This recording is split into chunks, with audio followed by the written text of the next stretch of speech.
Hello, ladies and gentlemen, boys and girls, children of all ages. This is Zero, and we are coming at you today with top 10 worst mounts to farm in World of Warcraft. And when I mean the worst ones, I'm talking takes forever, has a lot of steps to it, a lot of materials to it, just abysmal drop rates. We're talking every single one of those horrible ones that you hate to farm out. So, enough of the chit chat, let's get going. And starting off with, hey, yo, check it out. That's a 10. So for number 10, we got kind of a 2-for-1 going on. We have the Bound Shade Hound and the Corridor Creeper. So starting off with the Bound Shade Hound, you have so much you have to go through to get this thing. First, you got to get the animated levitating chain, the Stygia dowser, then you got to go get the partial rune critics, then you got to get a whole bunch of Stygia, then you got to get the Soul Forager's tool. There's a ridiculous amount of steps I have to go through for this one. You have to use a guide to find it. Like, it's just bad, honestly, and hard to farm out. The one after that is a Corridor Creeper. So with this one, it's like, okay, so I have to do 8 layers of Torghast. Well, that doesn't sound too bad, right? Well, that's until you find out that every single one of those 8 layers consists of 18 floors for a total of 144 floors to get this mount. 144 floors. Even at our level now, that's still a grind. Number 9. So for number 9, we've got the Junkkeep Drifter, which, okay, let's be fair. This one isn't too bad to farm out. It's just that it's a 1 in 200 drop chance, which means it's a 0.5% chance to get. So I'm going to be flashing a map here up on the video for you. If you want to see where to go get this, pause it really quick. That way you can see where to go find this rare at to farm it out. So pause real quick now. All right, there you go. That's all I get. It's quick, easy, over, boom, done. So like I was saying, this comes from Rustfeather. It's out on Mechagon, which is a location out in BFA, Battle for Azeroth. 1 in 200.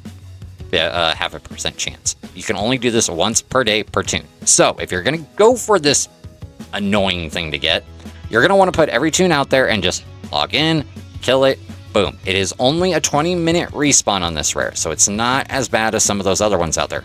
But still, instead of being like a 1 in 100, which a lot of rares are like, this one is double that, so it's going to take twice as long. Raider. So coming in at number 8, we've got the Ascended Skymane. Forewarning, another map on this one, you're gonna want a quick pause. So with this one here, the whole goal is that you have to ring all of the bells, which I do believe there is 5 bells. There's 5 bells that you have to ring out in Bastion. This will summon the Council. You then have to fly to the very end of the map, kill the Council, and open the chest. Then you've got a small chance to get the Ascended Skymane. Here's the thing. Once the first bell is rung, you have 5 minutes to get the other ones rung, or else it won't go through.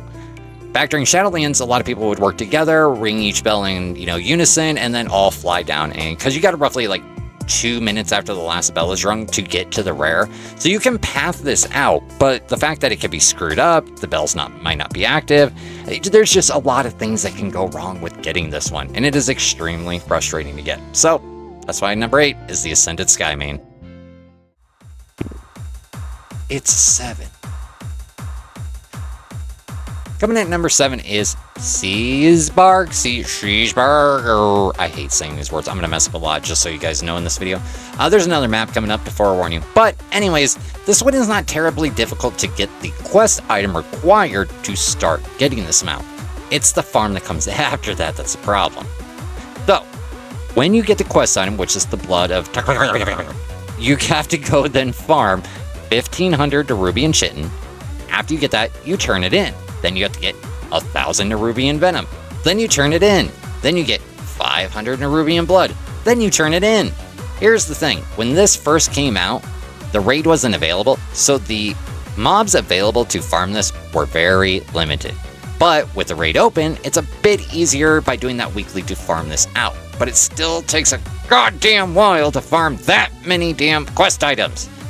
Come on, WoW. Slow it down a bit. That's ridiculous. 6, pick up sticks. Coming in at number 6, we've got the Fallen Charger. So, let me ask you, what's worse than a really long rare spawn? Or, you know, a rare that's really hard to get to. How about a rare that runs the hell away? Alright, so Fallen Charger spawns down in the maw. When it spawns, it gives a cry through general chat, then runs one of those two paths until it disappears. Now, this thing has got a 2 to 8 hour spawn time, bolts the moment it spawns and starts running, meaning you can't really wait around too much if you're out and about and you hear the call for it, and you got to just haul and hope you find it, unless another player finds it and kills it instantly, or somebody's waiting there and kills it instantly, or a group of people are waiting in the 2 spots and kill it instantly. It was a lot more difficult when, you know, it was Shadowlands and stuff, but now that these rares die in an instant, this thing is damn near impossible to farm because either people are farming it or it gets the hell away and you can never find it. Fallen Charger. 25 is alive!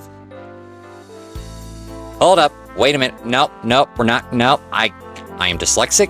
I cannot pronounce these names, so we're going to get it out of the way really quickly. Metharama, Nithalamamana, Salaranga, and Hesekafrafra. So, now that stupidity is out of the way, and you're done laughing at me, let's talk about these really fast. Purple and white comes from Tormentors of Torghast in the maw. The gold one comes from doing the 5 rings that you find in the maw and putting them in the statue in the separate dimension of the maw. The black and red one comes from the meta achievement, so it's got a lot of stuff you have to do between the maw and between Korthia. The last one, the Hand of comes from getting the glory of the Sanctum of Domination. Now, don't get me wrong, these mounts are absolutely amazing, but the person who named them? You, good sir, you have a problem. Or madam, or whoever. Dyslexic people hate these names. Stop it! Okay, deep breaths. Number 4. Deep breaths. Number 4. Here we go. So, coming in at number 4 is the Crimson Death Charger. Now, overall, the big issue with getting this mount is that it's tied into a legendary questline. So you have to go through all of these steps to get it. Well, it's really difficult to do at max level because some of these steps require you to have the boss last for a certain amount of times or to acquire a certain debuff or certain things like that. So unless you take the time and do it with friends at level so they can help you and bring a class that can preferably taunt for certain things, this just becomes an entire grind and statistical challenge that just drives people nuts later in the game. So if you're gonna go for this, just maybe try and do it with some friends in a time walking situation or something else, honestly, because without having had done it way back when, it just becomes more and more difficult, more and more powerful you become, unfortunately. It's a power creep kind of thing, so good luck out there trying to get it. Or you can buy it off the auction house. And the bronze medal goes to... Coming in at number 3, we've got the Void Talon of the Darkstar. Now, when I say days, literal days, flying around out in Warlords of Draenor trying to find one damn portal, holy god. So this thing it's simple-ish. It sounds simple. You fly around until you find a portal, you click on the portal, you go into a different dimension, there's a big dead one of these and an egg. You click the egg, you get the mount. Doesn't sound hard, right? The spawn time, the locations, and the chance of finding one of things? That's where the problem comes in. I'm not even kidding when I said days upon days of farming this thing. Oh, crap. I completely forgot that I lost my mount at this point. Pretty sure I just kind of walk up here and give up in a moment, so. But yes, if you decide to go get this thing, mark it out on some maps, get a good drink, good read, get ready to fly around. Make sure to check war mode and everything else too. Tonight's runner-up is... So coming in second place is the Infinite Time Reaver, which this one would have been considered potentially first place if it weren't for a small change they did last expansion. So originally, the only way to get this mount was that you had a very, and I do mean very small chance, 1 in 2,000 chance, whenever you kill any boss in a time-walking dungeon, that you would get this mount.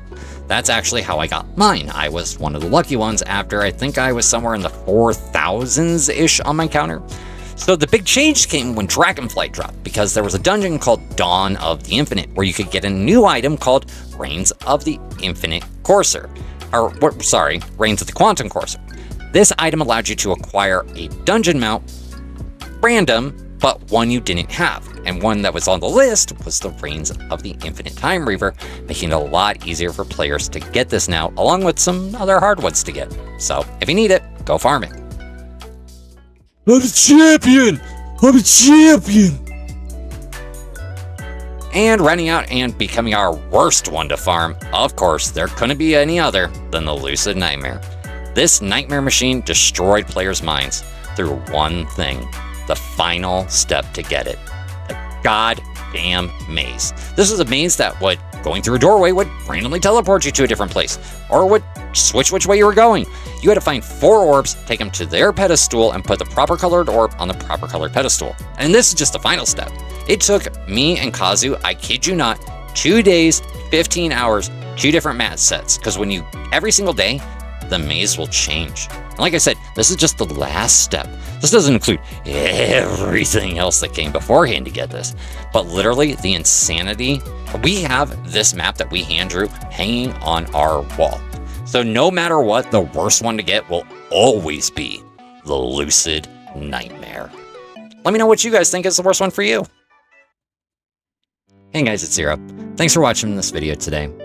If you like this kind of stuff, make sure to like, comment, subscribe, all that kind of stuff. I'm the Omega Level Nerd and the Omega Level Dad, and every little click helps out. I'm still trying to get better at all this, so any input, any help, anything you want to do to help out would be great. I'm doing this all by myself, learning everything, editing by myself, doing the research, recording, everything.